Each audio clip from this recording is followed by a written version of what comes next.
A Plaguelands Media production. Hey everyone, this is Hugh from Plaguelands Media bringing you another book review today, so cheers.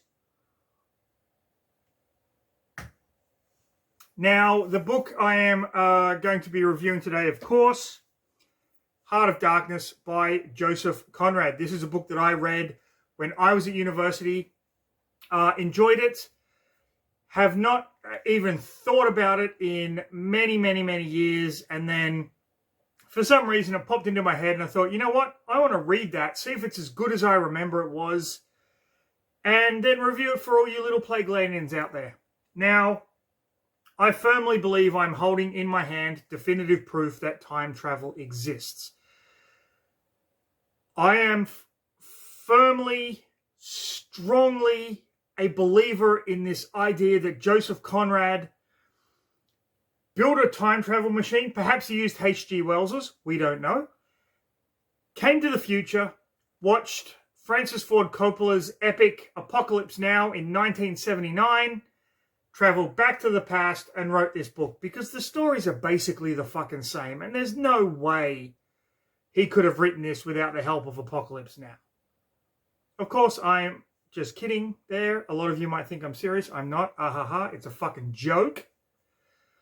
But Apocalypse Now was basically based on Heart of Darkness, which was released in 1899, I believe. Now, this is not the edition that I read back in the day at university. This came with a disclaimer at the beginning that basically lets people know there is going to be some offensive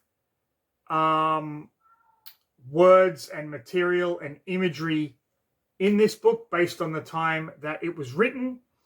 And it also lets the reader know that this book is now in the public domain. So I think that's kind of important. Heart of Darkness is really a book about imperialism. It's about greed. It's about hypocrisy. It's about morality.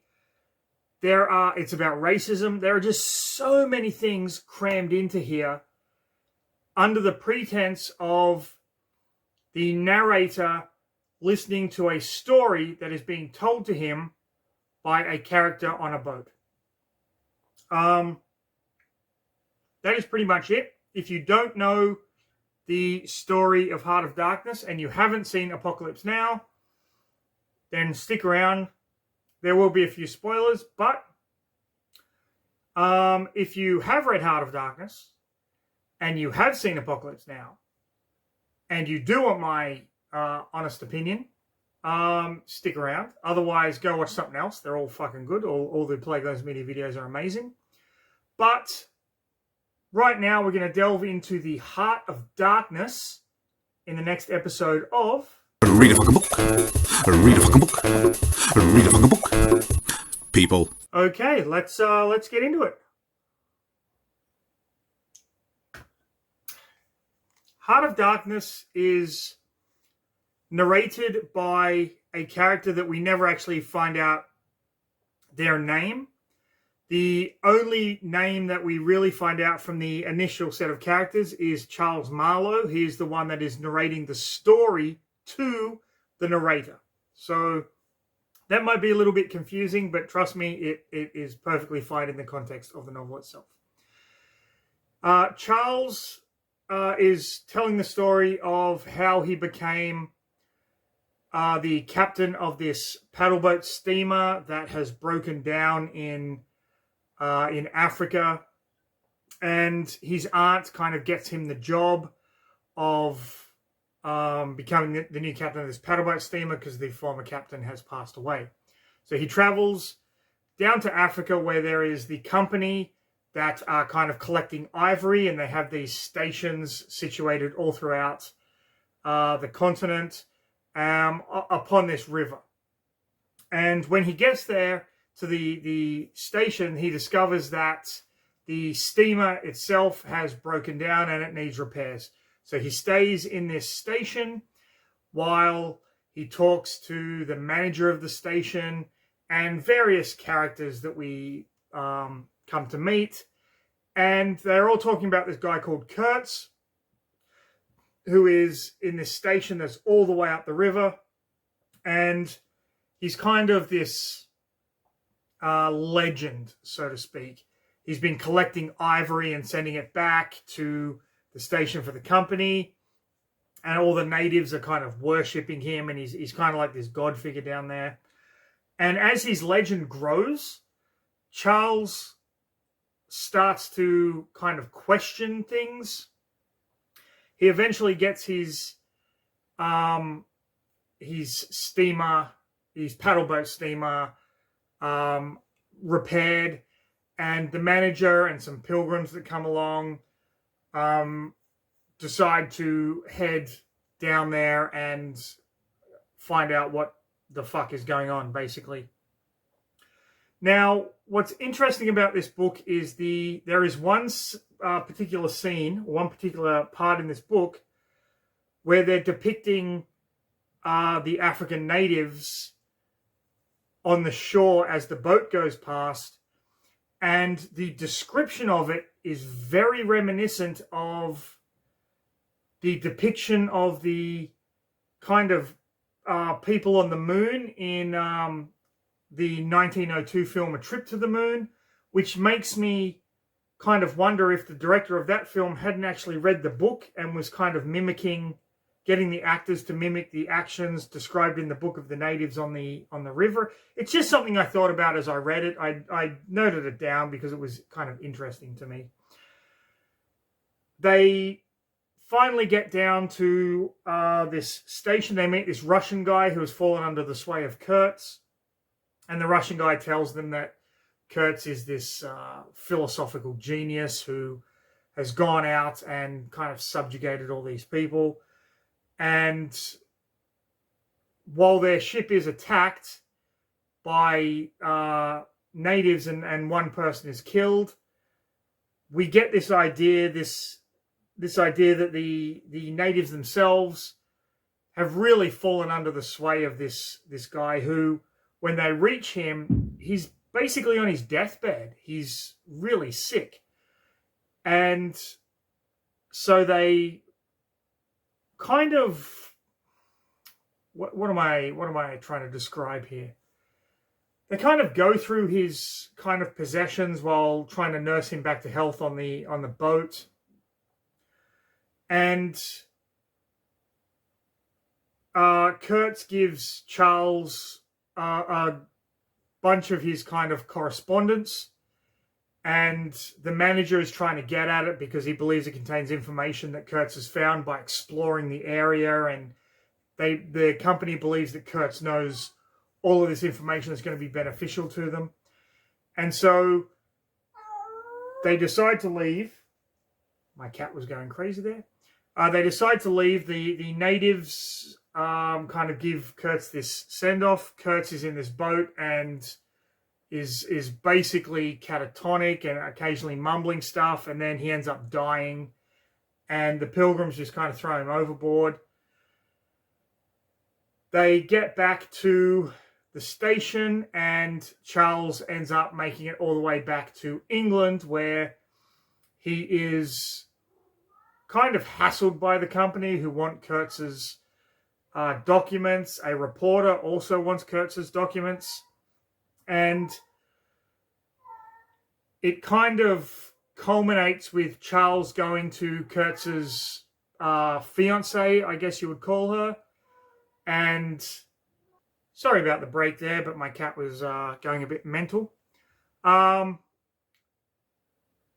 goes and visits Kurtz's fiancée, and he can see like that she was the only one that really understood him. He has kind of fallen under the sway of Kurtz at this point with the notions that Kurtz kind of has brought up and what he's heard from the Russian guy and whatnot.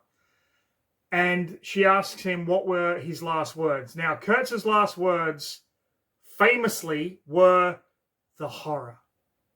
The horror.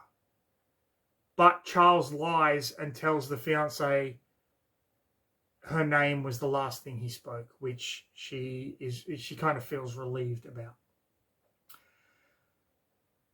And that is where the story kind of ends. Now, I have left out, for such a small book, I've left out a lot. I've left out the whole months that Charles spent at the station kind of trying to get this boat fixed and not getting the support that he needed. I've left out the cannibals that crewed the boat with him, that had brought on like rancid hippopotamus meat to eat in lieu of human flesh, but then they're kind of wanting it. I left out the pilgrims that just want to shoot and kill the natives for no apparent reason other than it's sport for them. The whole point of this is Charles and Kurtz, and they're the characters that we focus on. Kurtz is built up in our minds as we read this book as this kind of God figure, and then when they get to him, he's this frail, broken, sick, dying individual, which really comes as a shock. But then, even in that state, he still manages to sway Charles in a lot of ways. I think this book is an important piece of historical literature in as much as not only the depiction of Africa at the time, but the idea of the imperialistic nature of the British, who went into places and just kind of took them over with little or no regard of the people who actually lived there. And I'm saying this from the point of view of an Australian and a British. My father was British as well. But I absolutely love this more than I did the first time I read it. And I think that's because my reading sensibilities have changed. My knowledge of the world has changed. I'm not some naive, punk little fucking 19-year-old kid now. But this is a book that everyone should read. And Apocalypse Now is a movie that everyone should watch.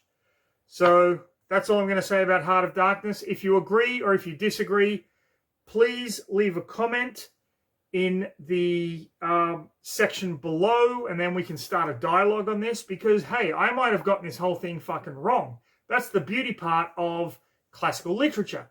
You interpret it however you fucking interpret it, and that's all there is to it.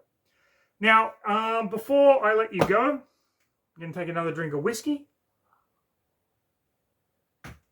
Playlands Media has another Kickstarter on the books. It's going right now. Corpora Monstrorum. It is a colouring in book targeted at adults who enjoy horror.